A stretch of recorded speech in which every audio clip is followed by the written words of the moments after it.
Let's start IFRS 15। Questions हैं दो और फिर इनका सोल्यूशन इकट्ठा करेंगे। ये ACCA के एक्चुअल एग्जाम में से मैंने पिकअप किए थे क्वेश्चंस। एक 5 नंबर का है, एक 10 नंबर का है। बहुत लंबा तो नहीं है लेकिन इंटरेस्टिंग क्वेश्चंस हैं, हम जल्दी से इनको ख़त्म कर सकते हैं। टॉपिक जो है वो वेरिएबल कंसिडरेशन है, रिफंड लाइबिलिटी है, राइट ऑफ रिटर्न एसेट्स है, तो उनसे रिलेटेड है। तो चलिए जल्दी से सवाल देखते हैं क्या है। तो on 20th September 2015 Kappa sold 100 identical items to a customer for $2,000 each। तो 100 आइटम बेचे हैं इसने, हर एक $2,000 से, तो तकरीबन $2 लाख का रेवेन्यू नज़र आ रहा है। The item cost Kappa $1,600 each to manufacture, और आपकी जो इसमें कॉस्ट है वो $1,600 है। तो $1,600 कॉस्ट है, $2,000 जो है वो सेलिंग प्राइस है। आगे कहता है the terms of sale are that the customer has the right to return the goods for a full refund within 3 months। After the 3 months period has expired, the customer can no longer return the goods and payment becomes immediately due। अच्छा, ये condition ऐसा है कि जिस वक्त सामान बेचा जा रहा है तो ये एग्रीमेंट हुआ है कि 3 महीने के अंदर अंदर कस्टमर जो है वो गुड्स वापस कर सकता है। तो अगर किसी भी बिजनेस में, इंडस्ट्री में ऐसी कोई प्रैक्टिस हो, ऐसी कोई नॉर्म हो कि जिसमें कस्टमर को आपने सामान वापस करने का एक राइट दिया है और आमतौर पे सामान वापस आता है किसी भी वजह से, तो अगर ऐसा हो तो फिर आपको पूरा रेवेन्यू रिकॉर्ड नहीं करना चाहिए।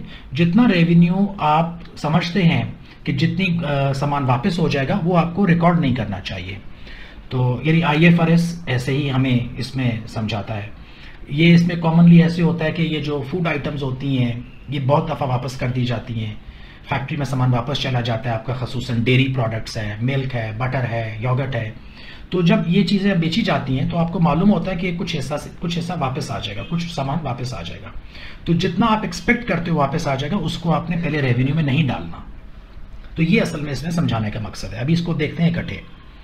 Kappa has entered into transactions of this type with this customer previously and can reliably estimate that 4% of the products are likely to be returned within the 3-month period। तो based on past experience हम ये देख सकते हैं कि 4% goods हमारे पास वापस आ जाती हैं। यानी अगर हमने 100 आइटम बेचा है तो 4 आइटम वापस आ जाएगा, 96 आइटम को हमने रेवेन्यू में डालना है। इसमें ये बात हमें समझ आ गई कि 4% सामान वापस आ रहा है। तो इसका सोल्यूशन कैसे होगा? पहली बात तो ये है कि when the customer has a right to return product the transaction price contains a variable element. तो इसमें वेरिएबल एलिमेंट है क्योंकि हो सकता है कि वो 3 वापस कर दे, हो सकता है वो 2 वापस कर दे, या 1 वापस कर दे, या कोई भी वापस ना करे। तो मैक्सिमम तो हमारे पास वो ही 100 आइटम की कीमत यानी $2 लाख रेवेन्यू हो सकता है, लेकिन मिनिमम उससे कुछ ना कुछ कम भी हो सकता है। तो इसका ये मतलब है कि हमारा जो रेवेन्यू है उसमें एक हिस्सा वेरिएबल है, फिक्स नहीं है। तो उसको हमने कैलकुलेट करना है। Since this can be reliably measured, it is taken account of in measuring the revenue and the total revenue will be 192,000।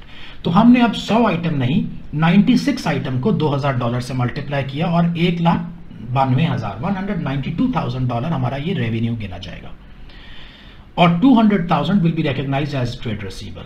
तो हमने रिसीवेबल तो 2 लाख रखना है क्योंकि कस्टमर को तो इनवॉइस हमने 2 लाख की ही दे दी, और लेकिन अपनी बुक्स में जो रेवेन्यू हमने बुक करना है वो 2 लाख नहीं करना, वो हमने 1,92,192,000 करना है। और जो दरमियान का फर्क है 8,000 वो हमारे पास लाइबिलिटी में रहेगा, क्योंकि अगर कस्टमर वापस करता है तो हमने उसको रिफंड करना है। तो $8,000 जो है हम उसको लाइबिलिटी में रखेंगे, करंट लाइबिलिटी में। 1,92,000 जो है वो रेवेन्यू में जाएगा, और रिसीवेबल 2 लाख रखेंगे अभी। तो अभी इसकी $8,000 will be recognised as refund liability.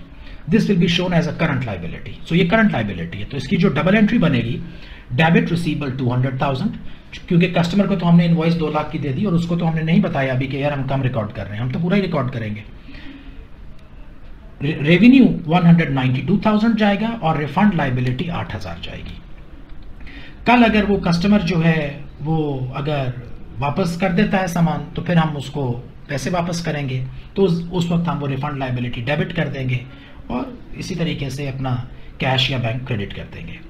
अच्छा, अब इसमें यहाँ तक तो बहुत आसान है और इसमें कोई मुश्किल बात नहीं है, लेकिन इसमें आपको ये याद रखना है कि आपकी इनकम स्टेटमेंट पे वो जो मैचिंग प्रिंसिपल है ना जी, उसको वायलेट नहीं करना। अगर आपने रेवेन्यू 96 आइटम्स का दिखाया है तो कॉस्ट ऑफ सेल्स में भी 96 आइटम्स ही जानी चाहिए, यानी कॉस्ट ऑफ सेल्स को भी आपको एडजस्टमेंट देनी पड़ेगी।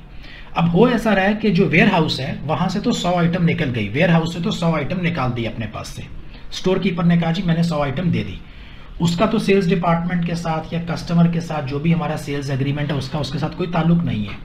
तो वो तो अपनी इन्वेंट्री को, अपने सेल्स को वेयर हाउस में से 100 आइटम को निकाल देगा। लेकिन हम 100 आइटम को कॉस्ट ऑफ सेल में नहीं डाल सकते, क्योंकि हमने रेवेन्यू 96 आइटम्स का लिया है, तो हमने कॉस्ट ऑफ सेल भी 96 आइटम्स की ही रखनी है। तो इसमें हमें थोड़ी सी एडजस्टमेंट करनी पड़ेगी। अभी हम देखते हैं कि हमारी जो एक आइटम की कॉस्ट थी वो $1600 थी। तो ऐसे देखने में तो $1600 को 100 से मल्टीप्लाई करें तो $1,60,000 बनता है, $160,000। लेकिन हम $160,000 जो है इसको कॉस्ट ऑफ सेल में नहीं लेके जा सकते, क्योंकि ये 100 आइटम है, हमने 92 आइटम लेके जानी है, 96 आइटम। तो 96 मल्टीप्लाइड बाय 1600, हमारी कॉस्ट ऑफ सेल 160,000 नहीं 153,600, 1,53,600 होनी चाहिए। और ये जो इनके दरमियान का फर्क है 1,60,000 और 1,53,000 के दरमियान, ये वो 4 आइटम की कॉस्ट है। वो 1600 को मल्टीप्लाई कर देंगे आप 4 से, 6,400 बनेगा।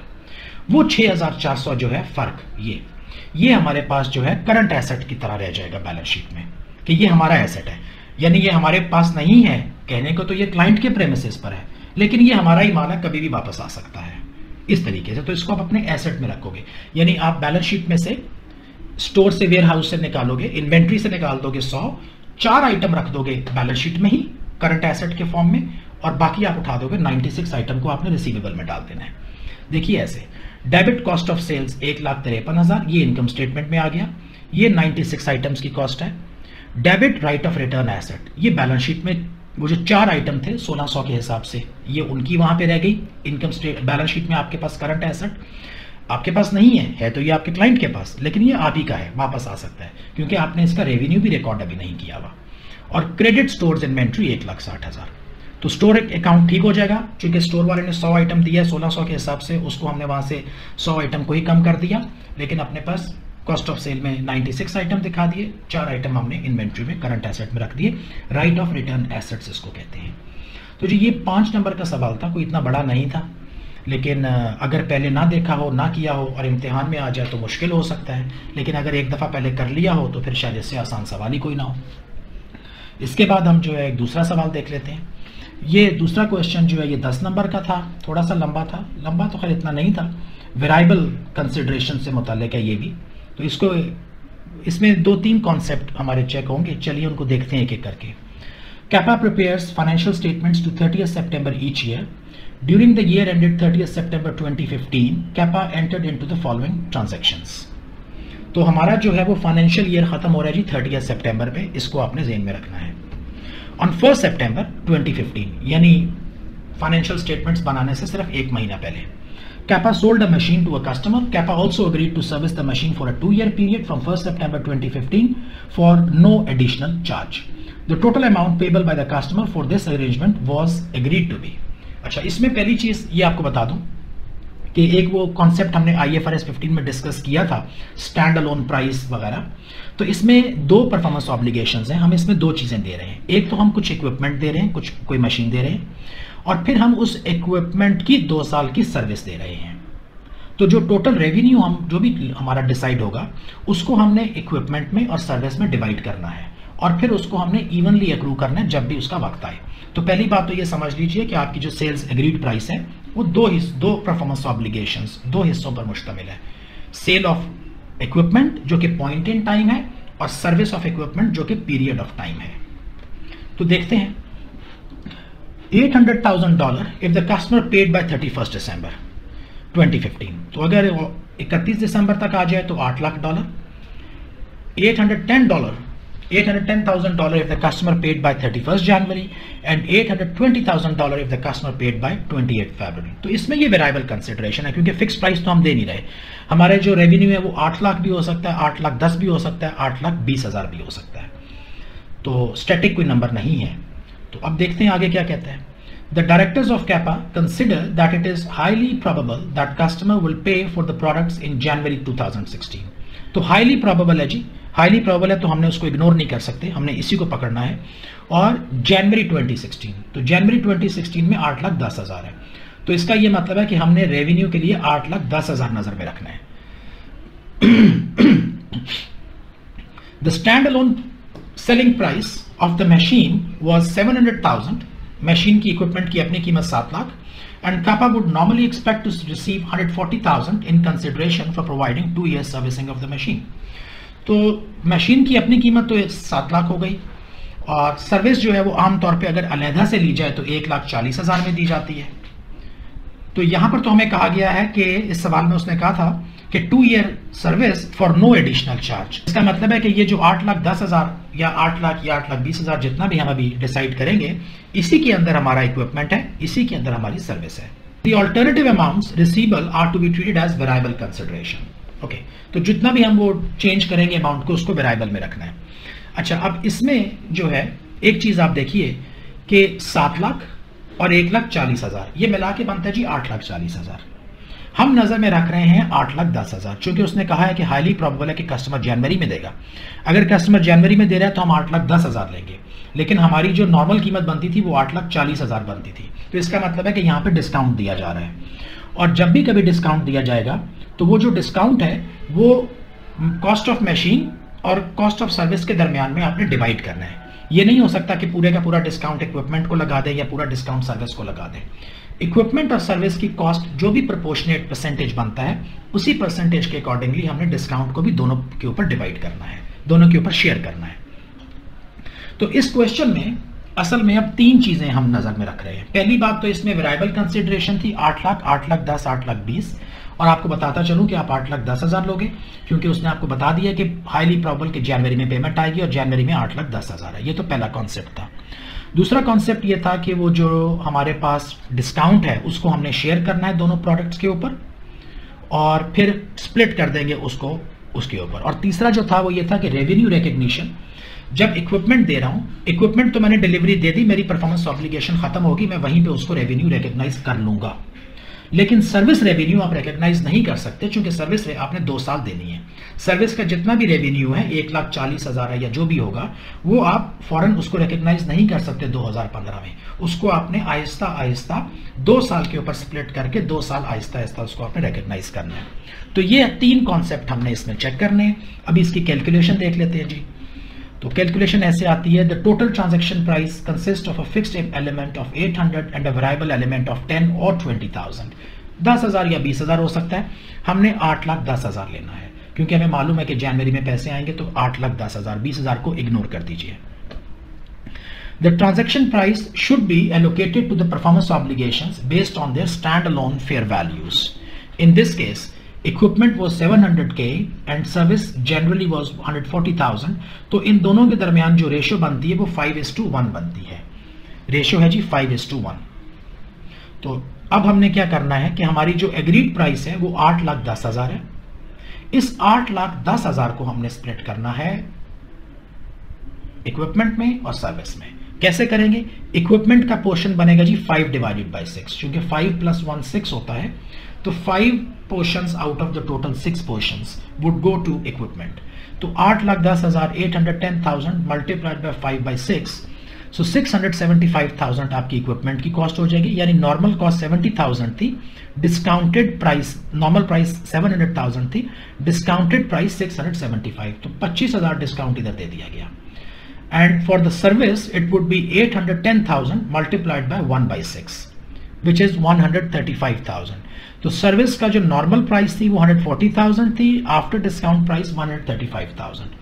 तो हमने असल में 30,000 डिस्काउंट दिया है, क्योंकि 7 लाख और 1,40,000 8,40,000 बनता था, लेकिन हमने 8,10,000 में एग्री किया। तो इसका मतलब है कि 30,000 डिस्काउंट दिया जा रहा है, और उस 30,000 डिस्काउंट में से 25,000 का जो डिस्काउंट है वो मशीनरी को लगाया, और 5,000 का डिस्काउंट जो था वो हमने सर्विस को लगाया। तो ये हमने डिस्काउंट एलोकेशन भी अब कर लीजिए। अब हम इसकी अकाउंटिंग ट्रीटमेंट पे आ जाते हैं। The obligation to supply the machine is satisfied fully in the year ended 30th September 2015 and so the revenue can be recognized।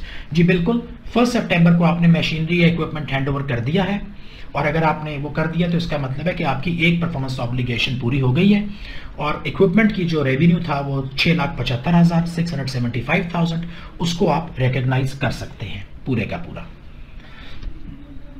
लेकिन जो आपका सर्विस है, क्योंकि आपने 1 सितंबर को बेचा है, 2 साल की सर्विस की कमिटमेंट थी, 1 सितंबर को आपने इक्विपमेंट बेच रहे हो, 30 सितंबर को आप फाइनेंशियल स्टेटमेंट बना रहे हो, एक महीना, सिर्फ एक महीने का सर्विस रेवेन्यू रिकॉग्नाइज करना है। यानी वो जो 1,35,000 हमारा ये सर्विस था रेवेन्यू टोटल, ये 2 साल का है, ये 24 महीने का है, एक महीने का हमने रिकॉग्नाइज करना है और वो बनेगा 5,625, 5,625, 5,625 सिर्फ इतना ही जाएगा। तो हमारी इनकम स्टेटमेंट में रेवेन्यू जाएगा जी 675,000 from the sale of goods and 5,625 from the provision of services.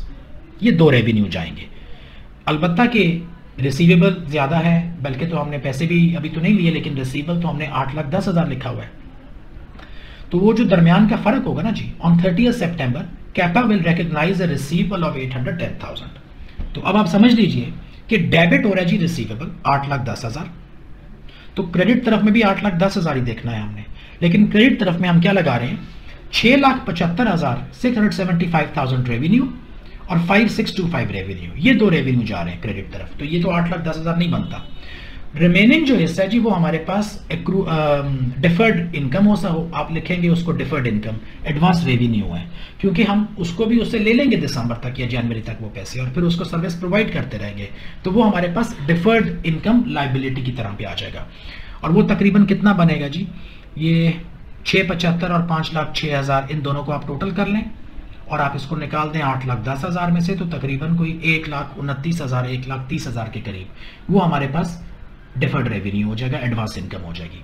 तो डेबिट कर रहा हूं जी receivable, credit revenue 675,000, credit revenue 5,625 and credit will be advance revenue deferred income. On 30 September 2015 Kapa will recognize deferred income of 129,000। यही 8,10,000 में से ये दोनों नंबर निकल गए।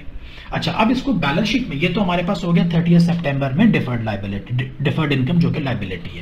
लेकिन इसको भी ख्याल रखिए कि हमेशा हमेशा बाज़ दफ़ा बच्चे उसको भूल जाते हैं आखिर में करना, उसका भी 1.5 नंबर होता है। आपने जो भी लाइबिलिटी है उसको करंट और नॉन करंट में स्प्लिट करना है, ये बहुत ज़रूरी होता है। आप 1,29,000 की टोटल लाइबिलिटी नहीं लिखोगे, इस 1,29,000 में एक महीना का तो निकल गया, 24 महीने की सर्विस थी, एक महीना सर्विस दे दी, 23 महीने रह गए। तो ये जो 1,29,000 है ये 23 महीने के लिए है। इसको 23 पे डिवाइड करोगे और 12 से मल्टीप्लाई करोगे कि अगले 12 महीने, यानी कि अगला 1 साल, ये अगले 1 साल की ये करंट लाइबिलिटी हो जाएगी। और फिर जो 11 महीने होंगे, यानी 1,29,375 डिवाइडेड बाय 23 मल्टीप्लाइड बाय 11, वो हमारे पास नॉन करंट लाइबिलिटी हो जाएगी, क्योंकि पहले 12 महीने करंट है, उसके बाद नॉन करंट है। तो जी ये सवाल है, इसको अच्छी तरह से देख लीजिए।